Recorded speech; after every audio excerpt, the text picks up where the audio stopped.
Welcome back to Genre. I'm Katy. I'm Elyse. And that is a wrap on 2025. Cheers, everybody. And that's right. This is a wrap-up episode. Just in case you didn't know. Just in case you didn't know, By the we're wrapping champagne. it up. It was quite the year. What a year it was. Yeah. We started a podcast. We sure did, you know?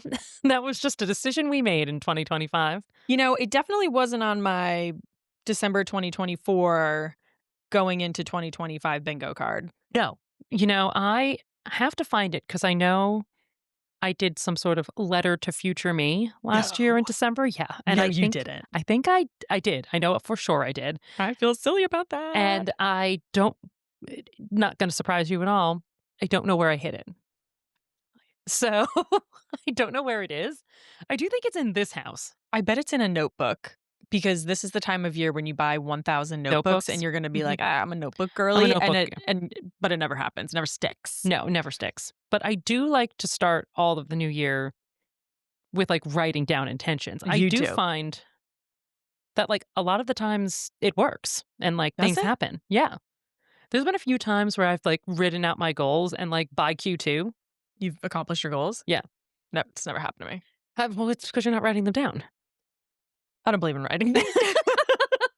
That's a lie, Katy. You do believe in writing things down. It stresses me out when I write stuff down. And remember when you remember also in 2025 for about 1 week you had a list app on your phone and you were going to be a list girl, but then it started to stress you out again. Yeah, I still have that app. Do you use it? I haven't been using it, but maybe I will. Maybe. And speaking of apps, that we use. Oh, I'm just want to give a pretty big fuck you to Goodreads is what I'm going to do here. Here's why. Goodreads done us dirty this year. Yeah, it's a trash app, and we all know that. That's not a hot take. Mm-hmm. We all know that Goodreads is the worst tracker out there. Yeah, but we use it because it's connected to our Kindles. That's right. And when you finish something, it just automatically goes to Goodreads check, asks you to rate it right there on your Kindle. There is not a more convenient app, even though it's absolutely fucking trash. And I think, I don't know if everyone here knows that Goodreads is in fact owned by Amazon. Yes. You know, the biggest company in the world with more money than any other company. And they've spent exactly $0 on this app since they've acquired it. I'm pretty sure. I mean, but this is 15 years ago. Yeah. All right. So there is a reason in particular. In preparation for this wrap-up episode, I paid a little bit more attention to my Goodreads app, as I usually do. Usually when you sign it to Goodreads, it just says, your 2025 challenge and how many, what's your goal, what's your reading goal. I always set mine at 100. Do you really? Mm-hmm. You don't change it per year? No, just 100 per year. Sometimes I make it, sometimes I don't. I don't really. Oh, you don't take it too seriously? I don't take it too seriously. So there's been years I've like fucking doubled it, but those are the years that I'm reading such utter trash.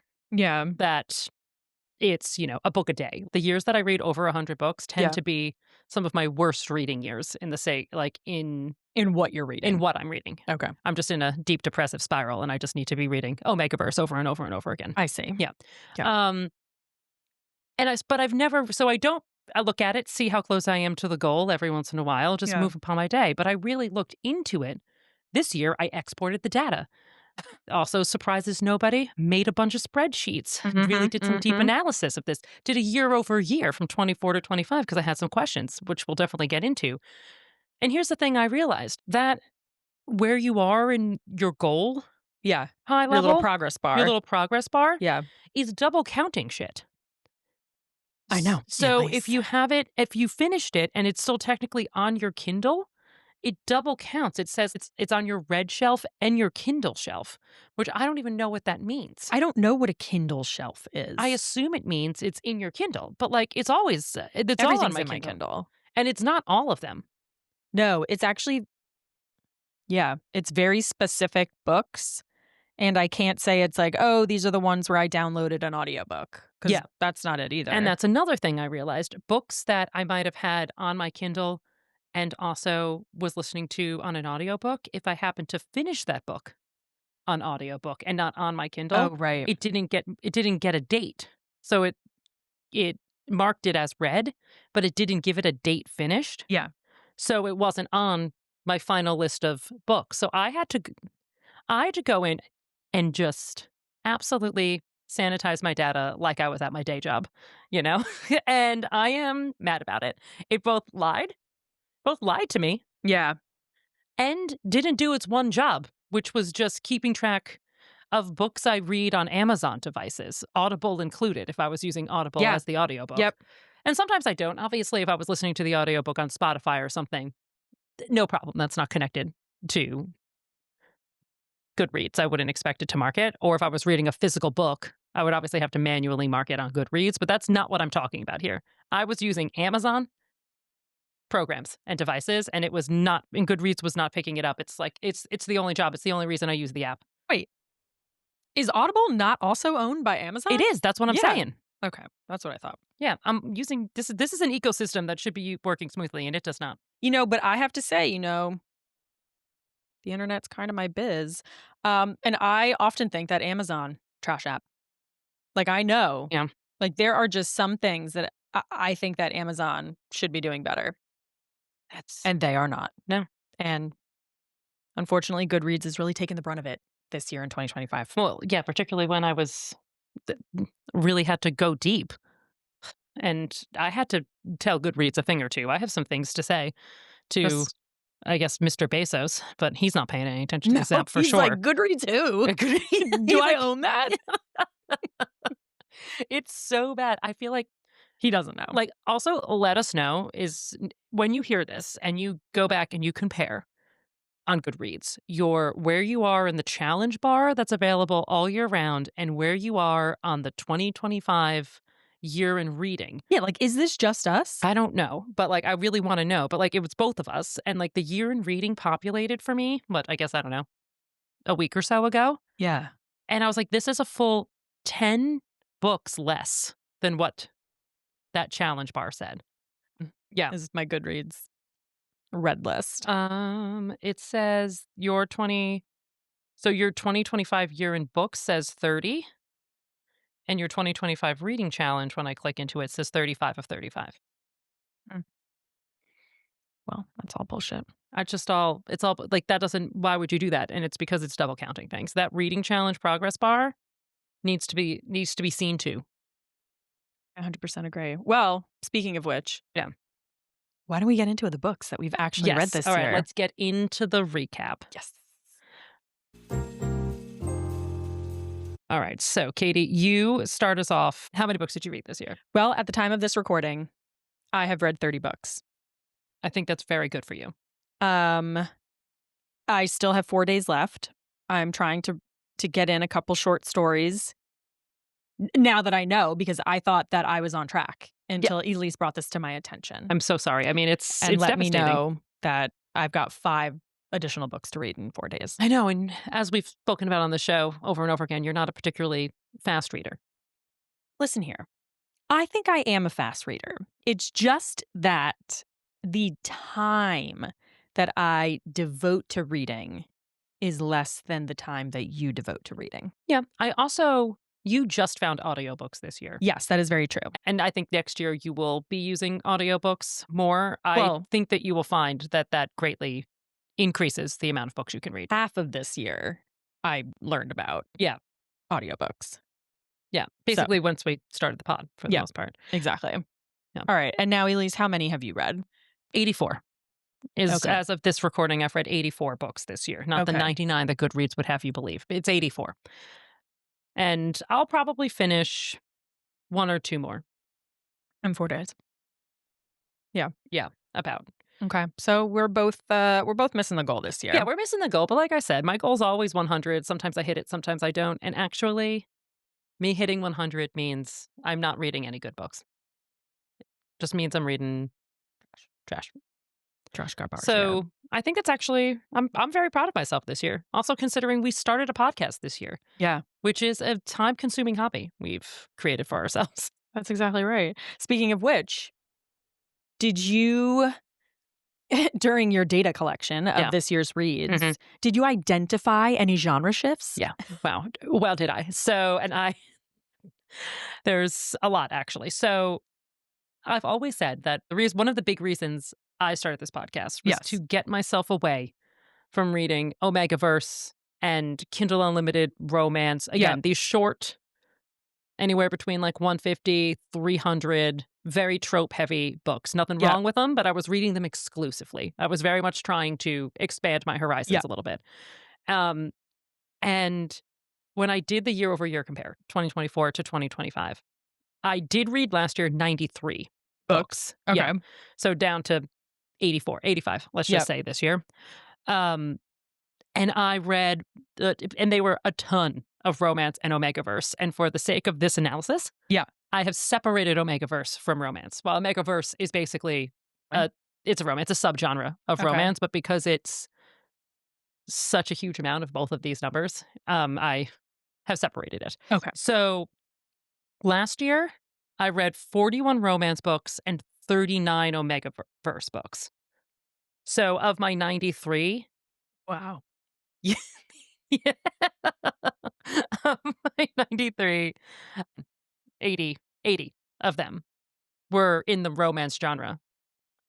Yeah. And I basically, and Omegaverse and just standard romance were equal, pretty much. Yep. So this year, tell us, I read 38 standard romance and 21 Omegaverse. Wow, big difference. So that is that's moving in the right direction. That's exactly right. So yeah, so romance, straight romance was pretty, relatively flat, 41 to 38, which makes sense. It's one of my fave genres. Yep. But Omegaverse down from 39 to 21, it's basically half.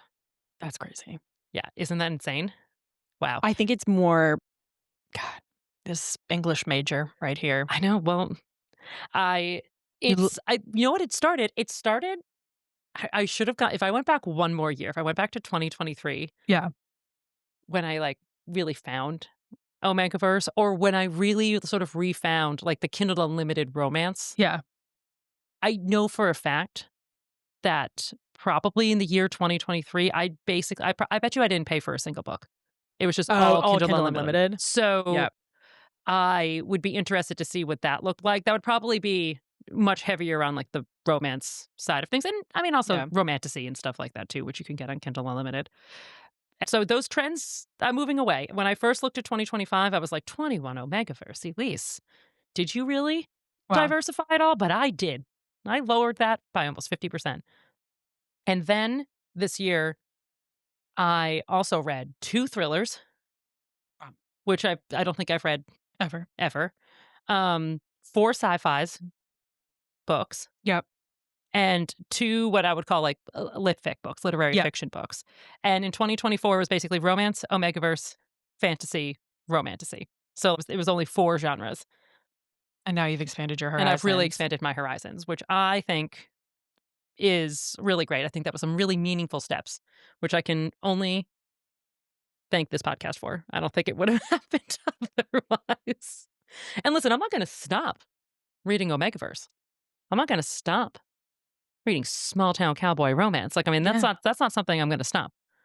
But I'm happy to see that I'm diversifying. Yeah, you're diversifying your assets. Yes, exactly right.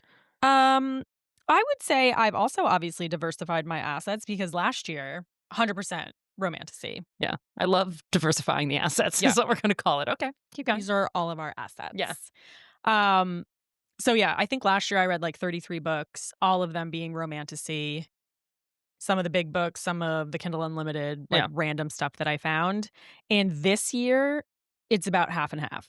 So, well, I'd say half romantasy and half other genres. Ooh, okay. So I think that is a big, big, big difference. I read romance books for the first time, which I've never read before. I think like 5 or so.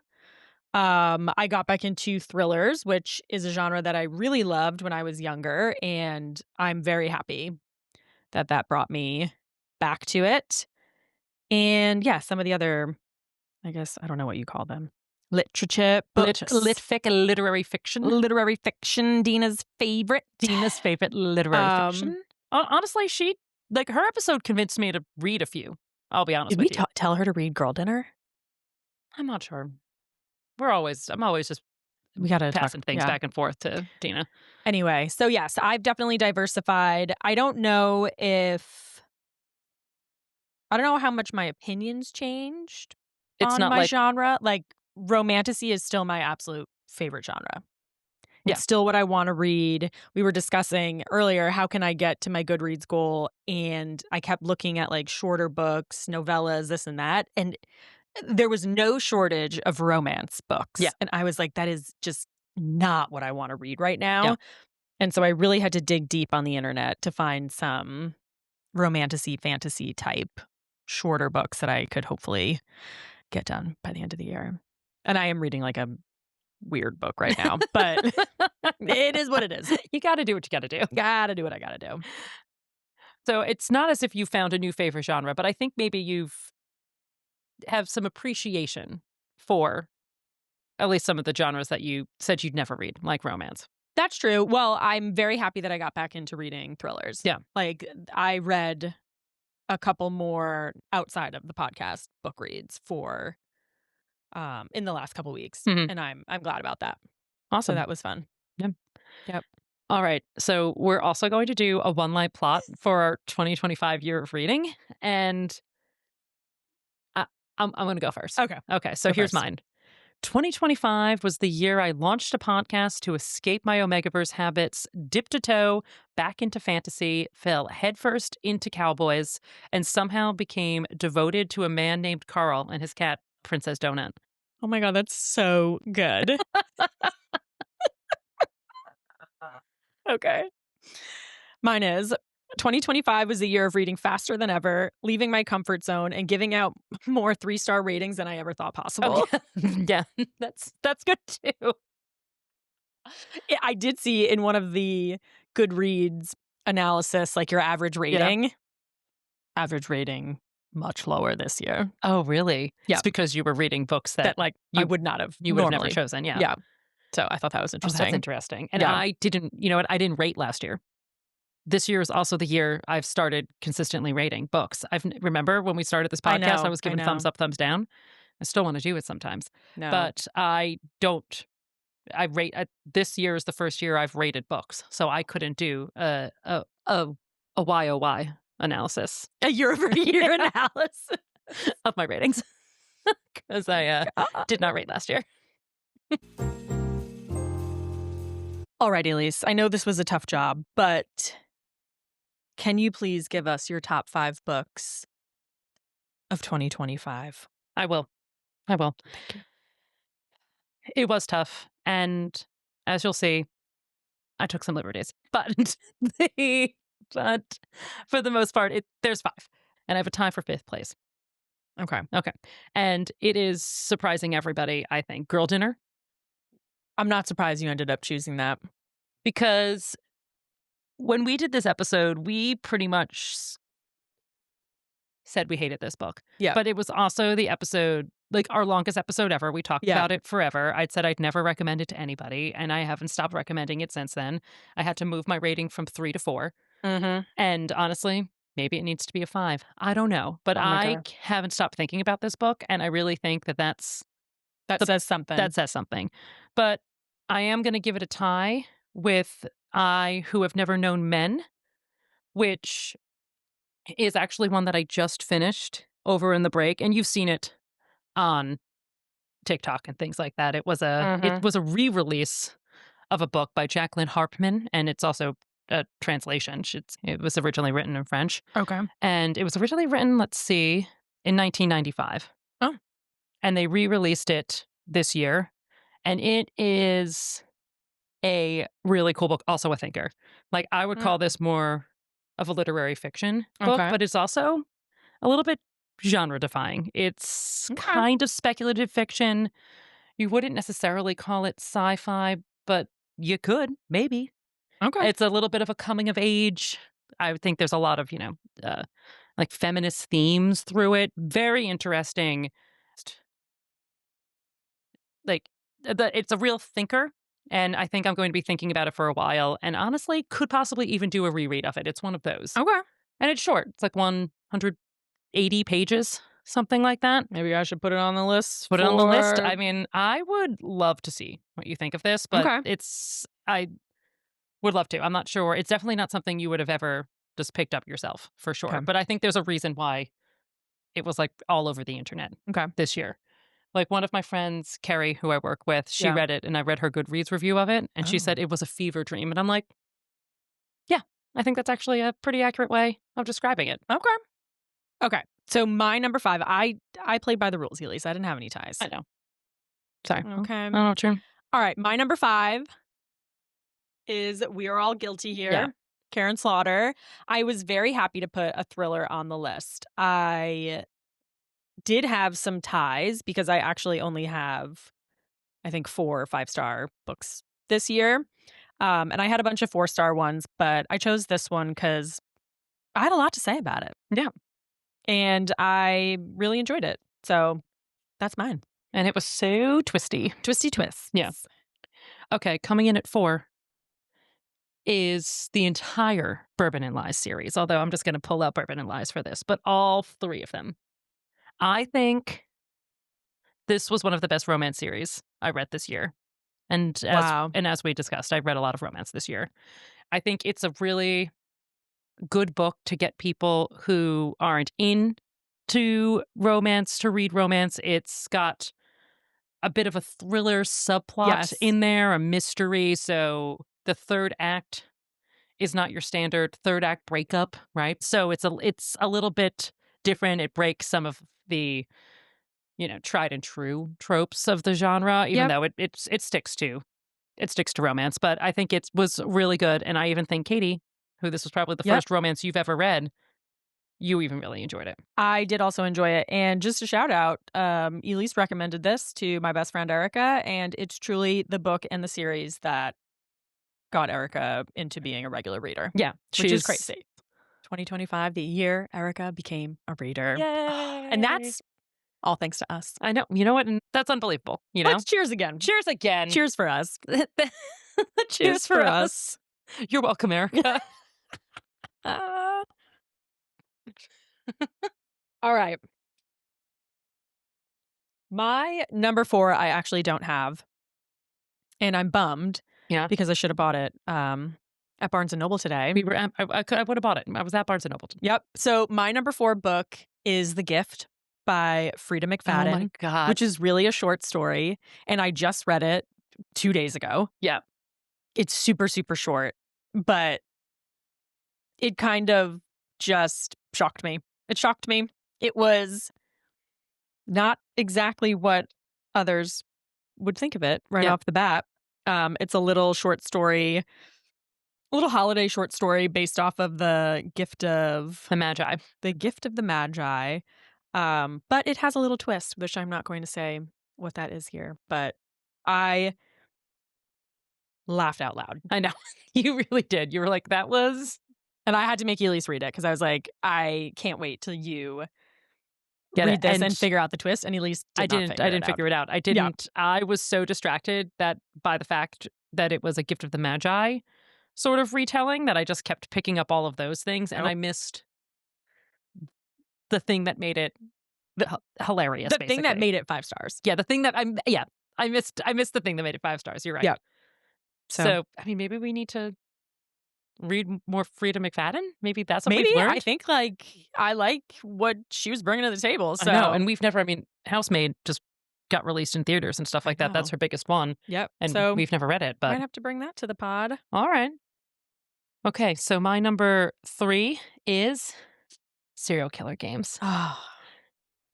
This if only is so. I mean, like this also has some genre lore on this. This is an episode that will probably never make it to air. We'll never see the light of the day. We'll never see the light of day. But I loved this book. It was a weird little book. Katy picked it because she thought it was going to be a cozy mystery, but it turned out to also kind of be genre defying. Yeah. I don't even know what. How about this? It wasn't a cozy mystery. No, it wasn't a cozy mystery. It was a romance, ultimately, but it broke all of the romance rules. There is a serial killer plot in this, kind of. Yeah, sort of. And I think my favorite part of this book was that it was purposely so trope heavy, but in order to satirize the use of tropes. There was like every trope you could have ever wanted in this book used in a way that made me kick my little feet, like laugh. Yeah. It was really, I thought it was smart. I thought it was interesting. And I loved it so much. I loved this book. I also recommend this to everybody. I'm just like, you want to read a weird little book? I Yeah. got one for you. It's one hell of a weird book. I loved it. I loved it. And I think it's also a debut, Kate Posey's debut, Oh, yes, it is. a debut novel. I loved Yep. it. Loved it. All right. My third is Silver Elite. Nice. All right. And, I don't care what anyone says about this book. You liked it. I loved this book, and I go into a lot of books just not reading the reviews or listening to anything about it before going into it, and I'm so glad that I did in this case.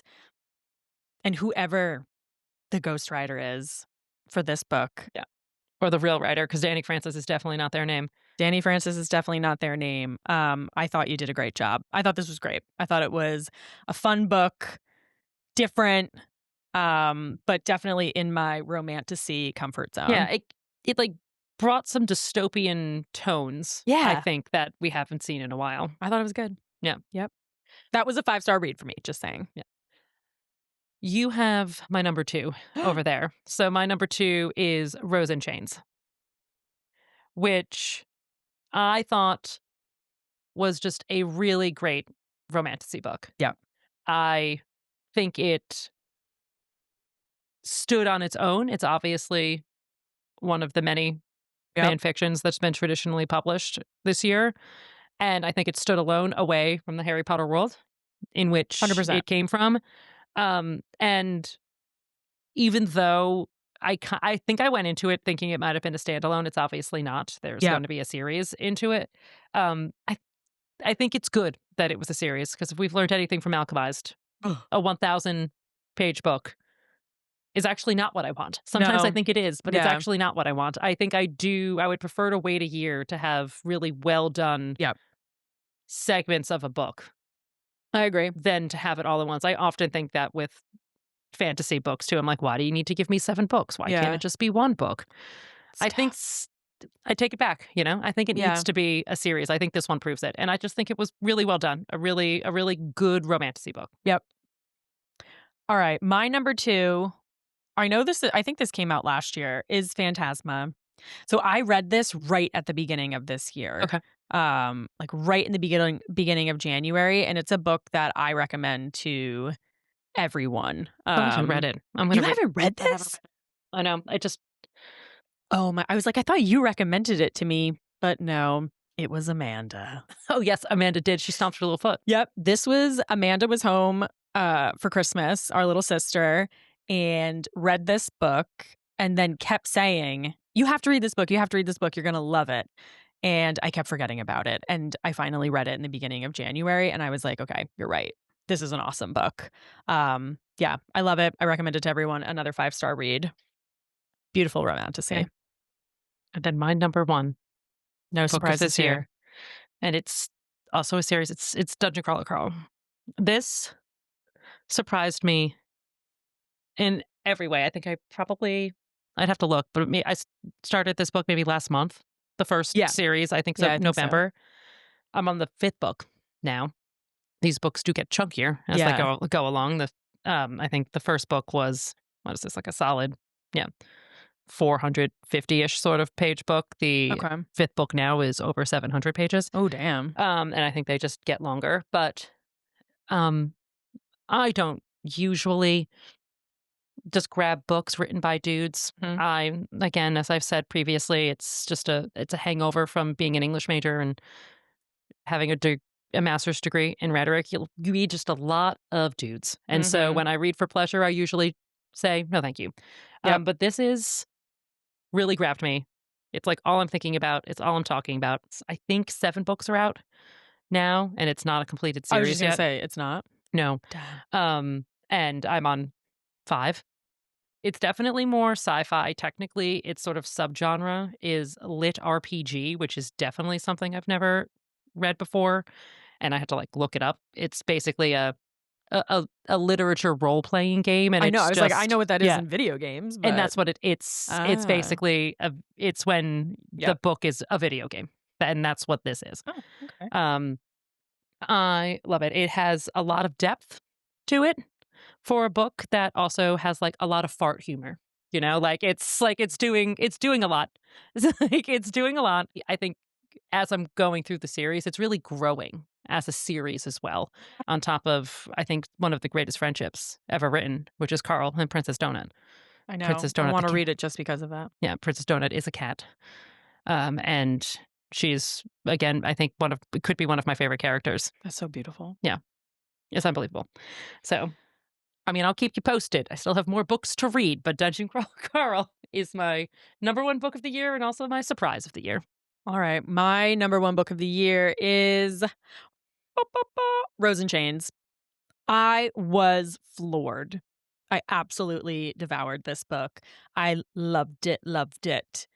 I cannot wait for the rest of them. I don't know if this is actually true, if it's Julie Soto's debut. I mean, I think it is I her know that debut. it It's her was. traditionally published debut, I'm pretty sure. Yeah, I thought it was excellent. And I recommended this book to so many people and did not tell them that it was based off of Harry Potter fan fiction.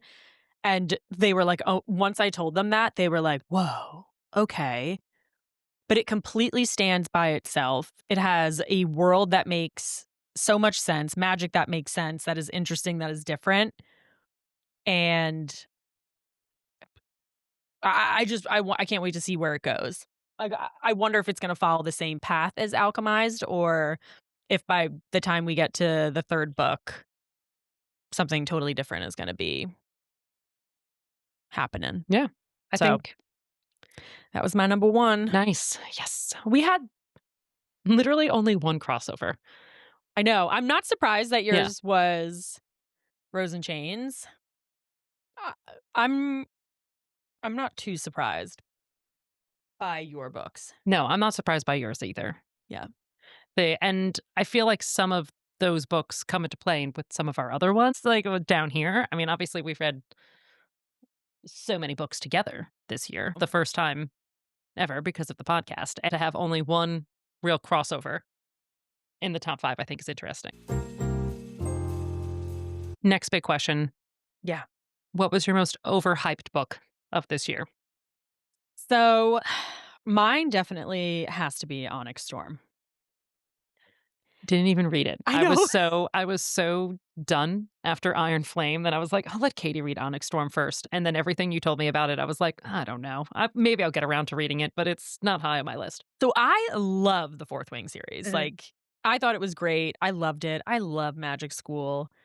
I was definitely looking forward to this. Obviously, everyone was hyped about it. I don't know what happened with this book. Like, I still enjoyed it because I still enjoy the world. I still enjoy the characters. But it was like we took a hard pivot into suddenly everyone has last names. Yeah. I don't know anybody. And why are we calling people by their last names? I didn't know their last names last book. Why are we calling them by that? Like, it's their nickname. I had to look up who all of these names were. There was too much questing. It became a quest. It became so questy that I forgot what we were questing for. Okay. And then the big bad in this book, which I don't even know if you'll remember, Elise.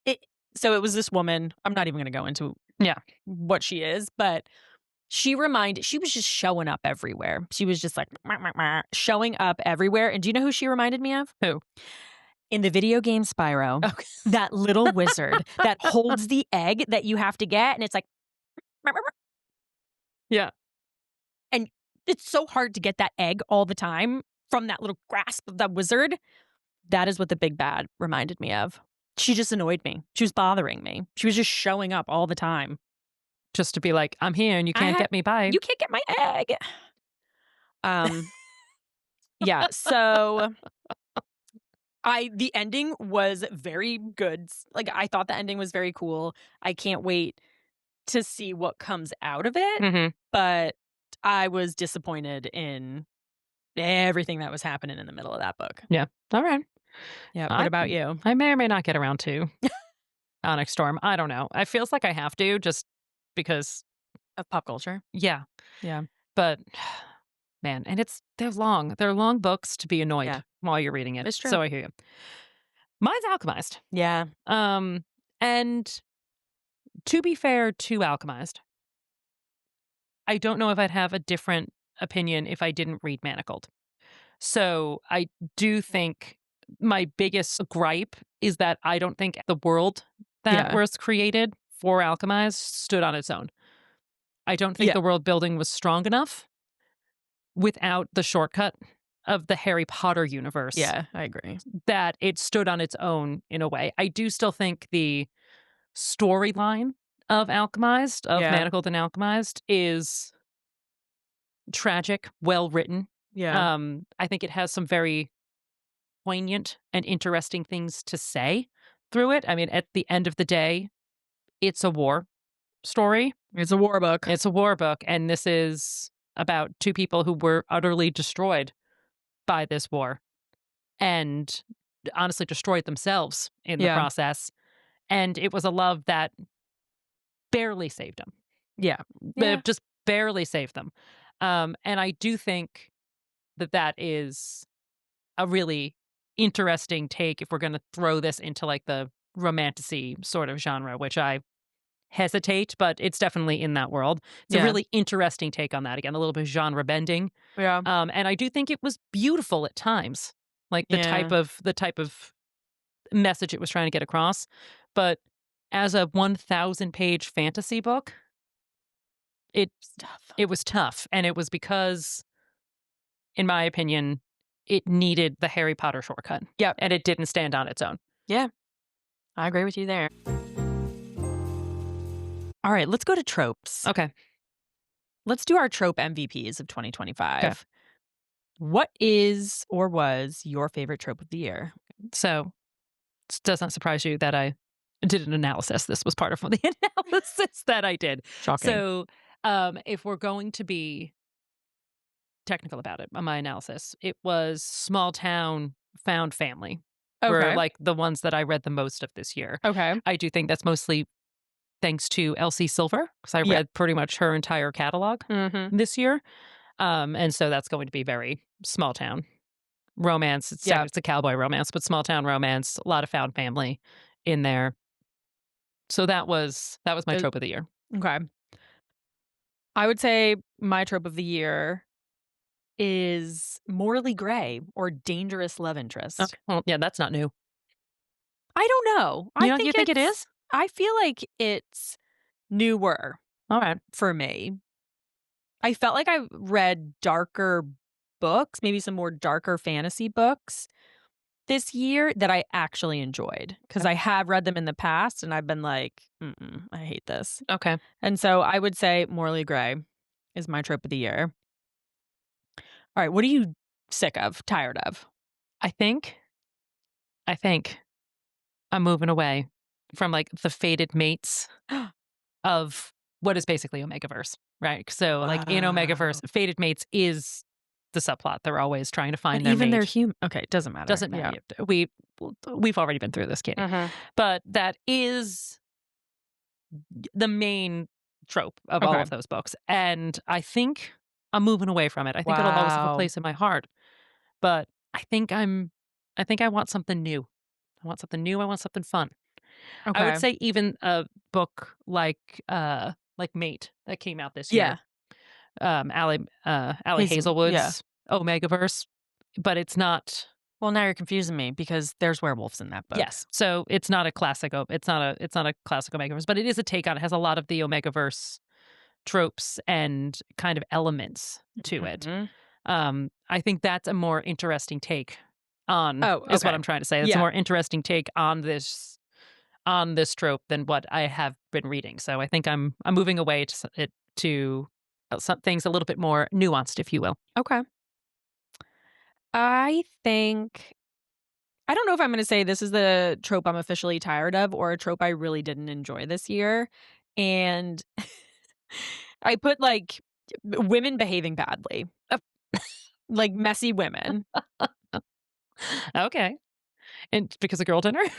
Because of girl dinner, because of the compound, Compound. Yeah. Okay. I think that that's just a trope that I can't get on board with. Okay. I can't get it. Like, it's going over me. Yeah, you're not finding the deeper meaning there. Yeah, Or I know a the lot of them are commentary. satire, the commentary Yeah. I'm nope. Nope, not for me. Okay. All right. Fair enough. And then what is a trope you didn't expect to love? Lit RPG, baby. I was just gonna say, I think we know what that is. Bringing it back to Dungeon Crawler Carl. Didn't expect to love that. But I do. I've never played a video game. I know. Pretty much in my I mean, that's a lie. Obviously, I've played Mario Kart, but, like, even when we were younger, you were really playing Oh, yeah. Spyro to the end, and I was just like, it got hard. I'm gonna go read instead." It's just never been my thing, I know. and now I'm reading a literary video game, basically. I feel it, and I started Dungeon Crawler Carl because we thought we were gonna read it for the podcast, but I didn't get too far, Mm. and I feel like I would like it. Mhm. It's just I don't know if I'm ready to commit It's to, not a s like, 7 books right now. it's not a small commitment. Yeah, It's so and it is, at least yeah, in my opinion, it's getting better as it goes too. yeah, So, like, it's one of those and you can't read them out of order. Like, it's like you have to read it as a series. They're not yeah. interconnected standalones. They are very much building upon the previous book. So, Okay, and then a trope that I didn't expect to love is everything holiday edition, oh, because I yeah. don't think I've really ever read, like, holiday books before, and I read quite a few, and so I had some cozy mysteries or some thrillers, um, holiday edition style. I read Most Wonderful Crime of the Year Mhm. and The Mistletoe Mystery, and I thought they were fun. Yeah. I was like, "Oh, this is a very" I liked reading for the season that I was in, which I've never done before. That's really fun. Yeah, you haven't. Yeah, No, you're not a mood reader. You I'm are not a uh, this is what I want to read. It doesn't matter if it takes place in the summer or the winter. It doesn't yes, matter yeah, where I am. yeah, I'm reading it. 100%. You're not picking a special book because you're on vacation. Oh, It's no, no, just no. the book I'm you were reading. going to read anyway. Yeah, Yeah. 100%. Yep. Yeah, so that's fun. Yeah. So, obviously, this year we started a podcast. So, we're going to also look back and talk about genre and, what we learned, what our favorite episodes are, maybe some lore, if you will, for the full 6 months that we've been doing this. All right, Katie, what's your favorite episode? So my favorite episode has to be Girl Dinner. That was mine too. I knew it was going to be because we have done some great episodes. We've Yeah. had some really fun guests, but I had to look back at the episodes where we couldn't stop talking. Yeah. And there was a couple, but I would say that Girl Dinner was the one that I was most excited to talk about because I felt like I was exploding inside with thoughts. And we obviously can't talk about the book before we record the No. podcast. And so I couldn't wait to discuss one of the craziest books I've ever read. Yeah. And so that was my favorite episode. Yeah. And there's honestly so much of that episode that we cut. There was so much. There was the cutting room floor of that honestly deserves Should never should see the never light see of the light day. of day. But we definitely did record for close to 2 hours Oh, yeah. on that. And I think the only other episode that came close was maybe Alchemized. Alchemized, yeah. And because we had a lot to say about that as well. Yep. But Girl Dinner was more hilarious. Alchemized was a serious book, and so therefore it was a serious episode. Girl Dinner was not. And so it was Ugh. so funny. I did have an honorable mention because I had a feeling we were going to pick the same one. Yeah. And my honorable mention is On Keen's Off book. Oh, I was going to say, like, that was another great one. Yeah. Because again, I just think it was so funny. And On Keen is obviously one of my favorite people in the universe. But hearing her talk about smutty little romance books, which is what she reads pretty much exclusively. And again, as we know, Yeah. a big chunk of what I read as well. And why she finds them not only enjoyable but important and all of that is It's just I think was a great episode. And I agree. So I wanted to put that up there as well. Love that.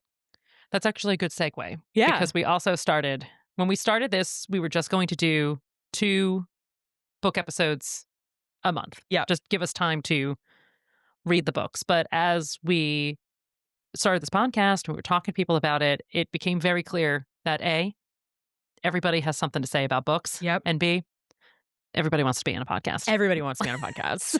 So we're like, let's do it. Let's record it.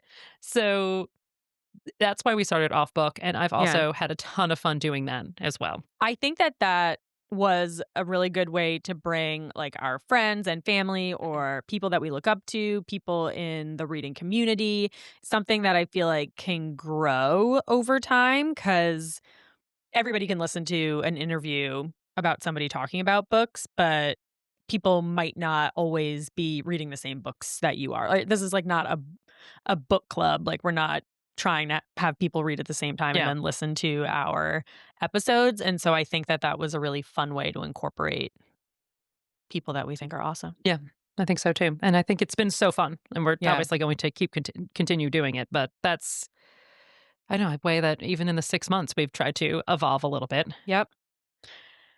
What is the biggest thing? I wonder if this is going to be the same thing. I'm going to go and you tell me if this is the biggest thing you've learned about podcasting. All right, tell me. Is that we need a lot of equipment. I was just going to say, it's so hard. Like no, the thing is that it's not hard. Like when we started this podcast, as I think many people who think that they start a podcast, we said, how hard can it be?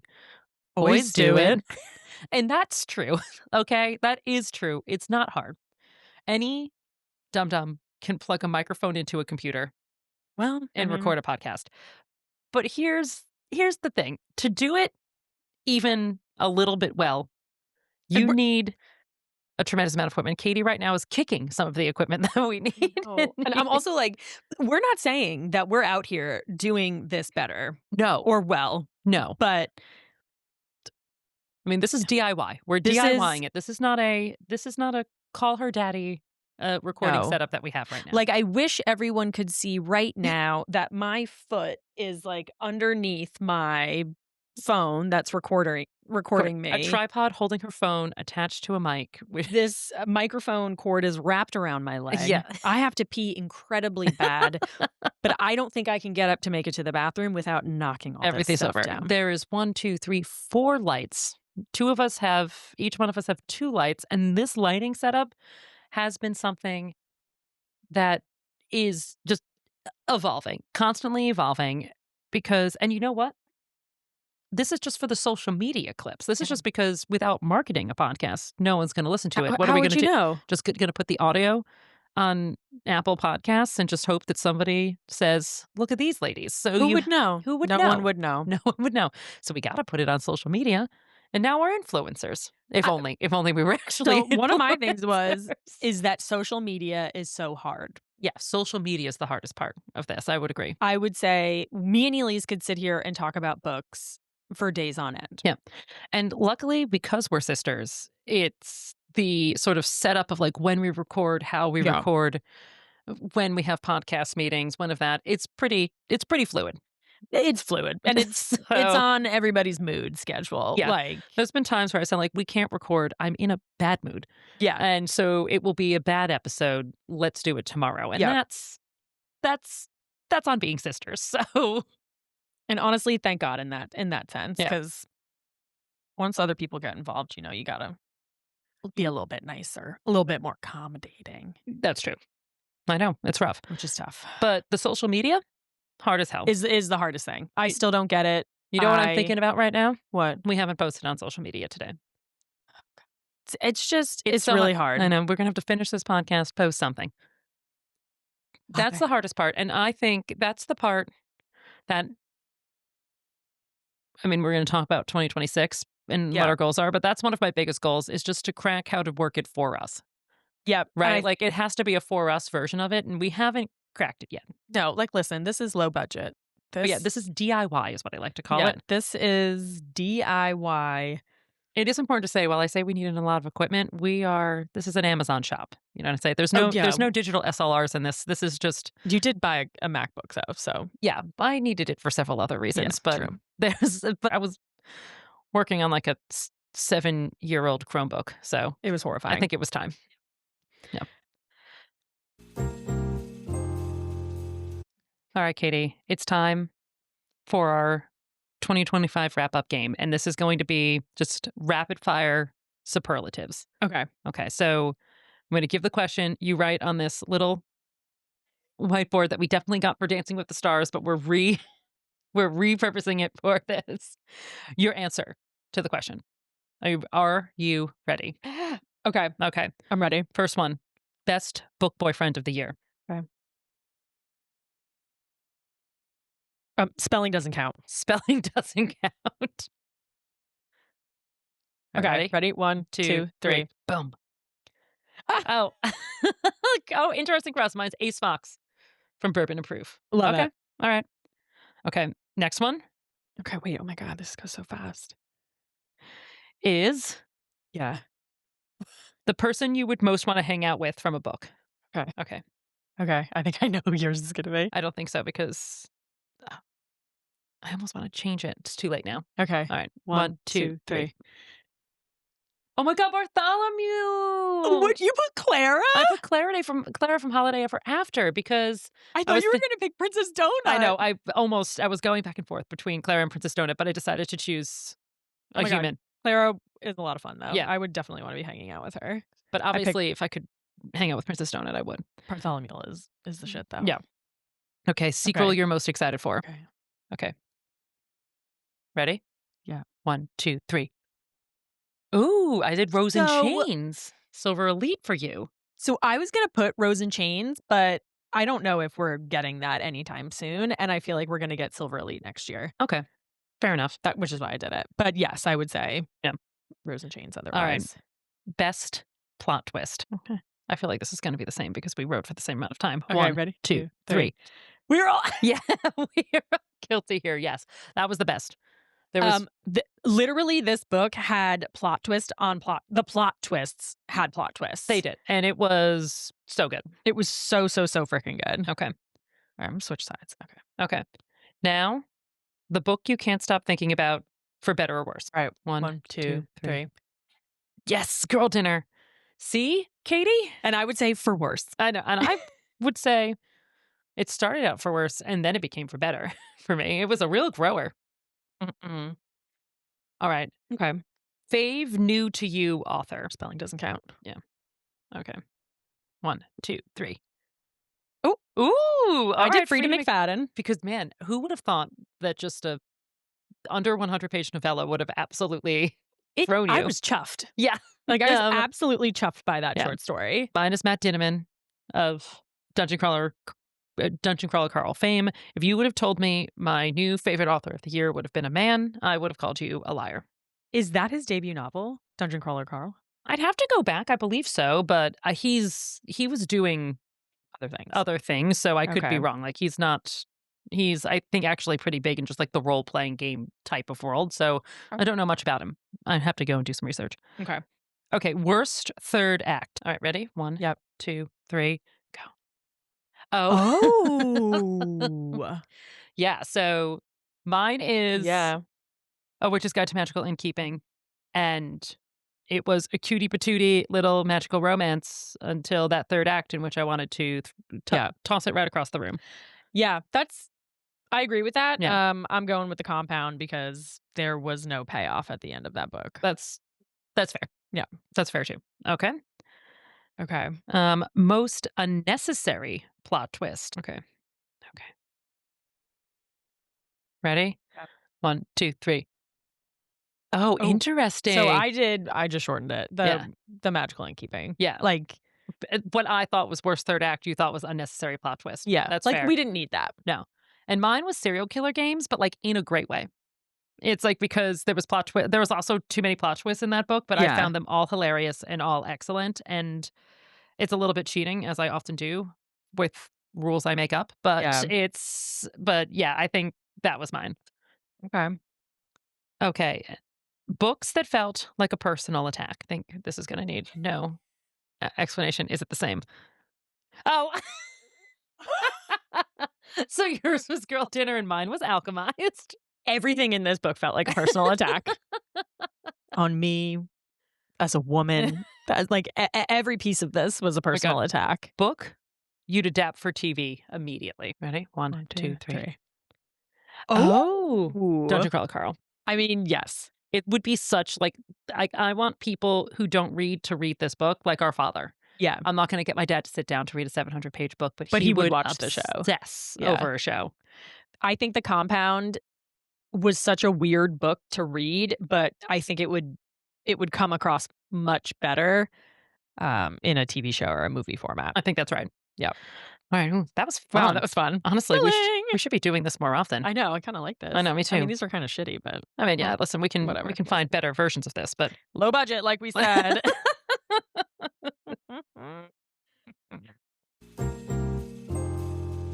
what's happening in genre in 2026? So, and like Yeah, reading in 2026 as well. So, first, let's talk about the books we're excited for to read next year. okay. What are yours? Personally, I'm excited for some sequels for some of the Yeah. romantasy books that I'm reading. I'm interested in reading some darker romantasy books Okay. that I felt like I kind of got really interested in that this year, and I'm looking forward to reading more thrillers. Okay. Like, Frida McFadden, I'm coming your way. Yeah. Karen Slaughter, like, Yeah. great. I think I'm obviously incredibly excited to read more Dungeon Crawler Carl. I'm going Of to course. finish the series. It's going to be my entire Whole yeah, personality. whole personality until further notice. Mhm. I am also very specifically interested to read Who Will Die. We Who Will Die. Yeah, That's coming out this year. Honestly, I think it's coming out in a couple of days, yeah. but so I think that'll probably be a pod book.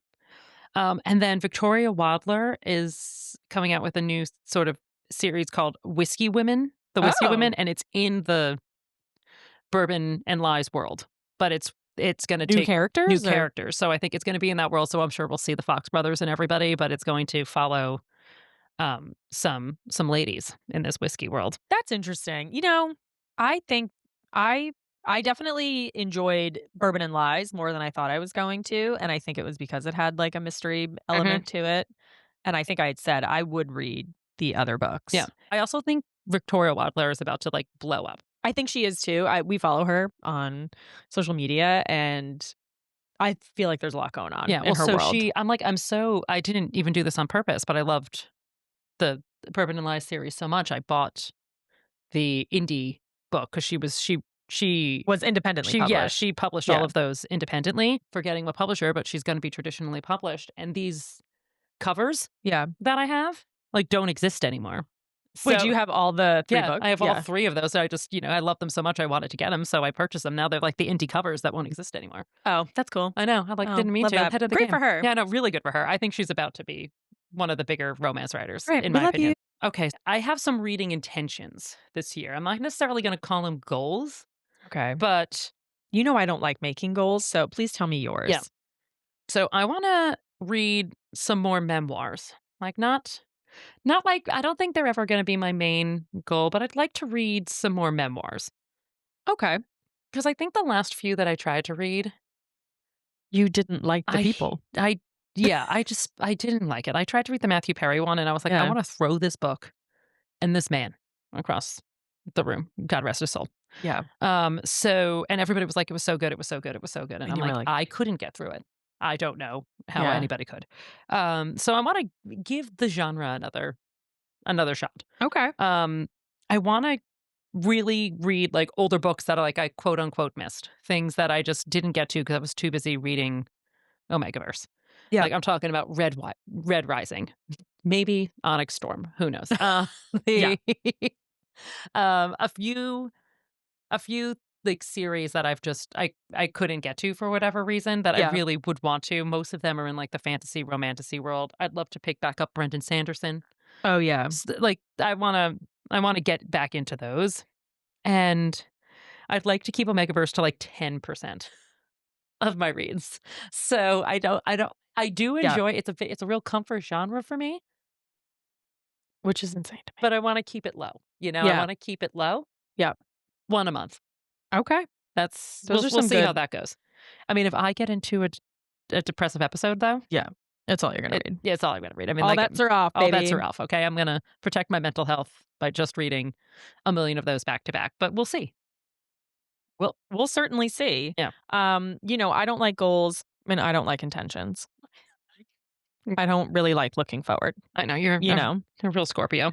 Yeah. So one thing I will say is that I hope to figure out a schedule for my reading Mm-hmm.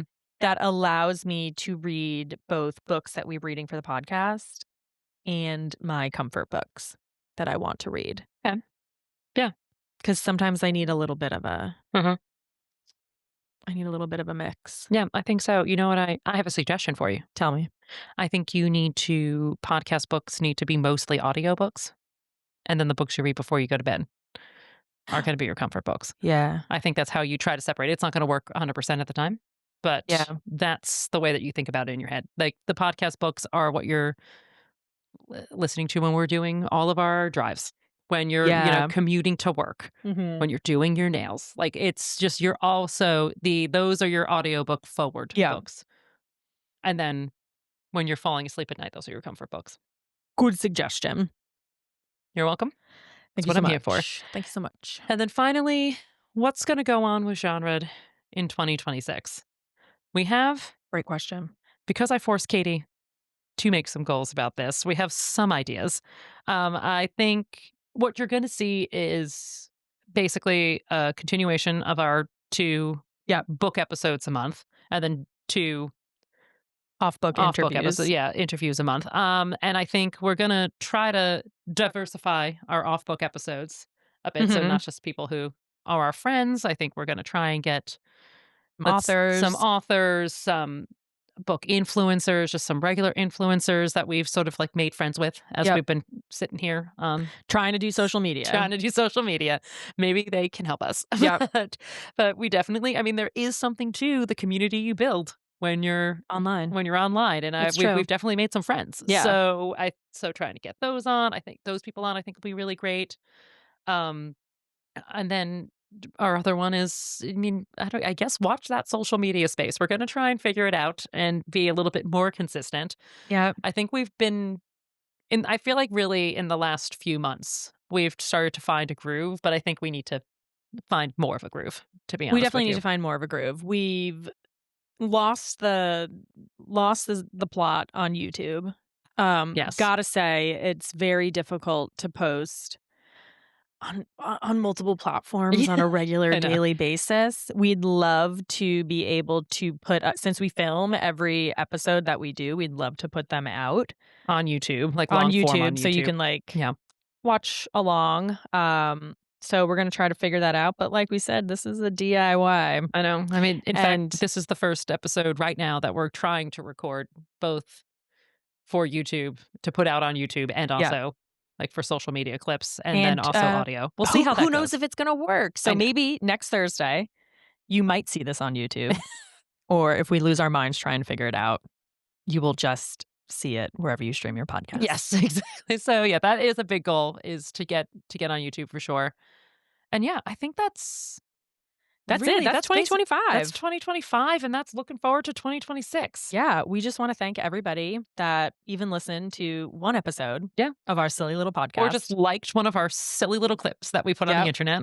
We work really hard on those little social media clips, so make sure to rate, review, and subscribe wherever you get your podcast. Just a little comment would do us, it would make us so happy. We'd die from excitement. We would absolutely love it. So thank you all for a unexpected 2025. Yeah.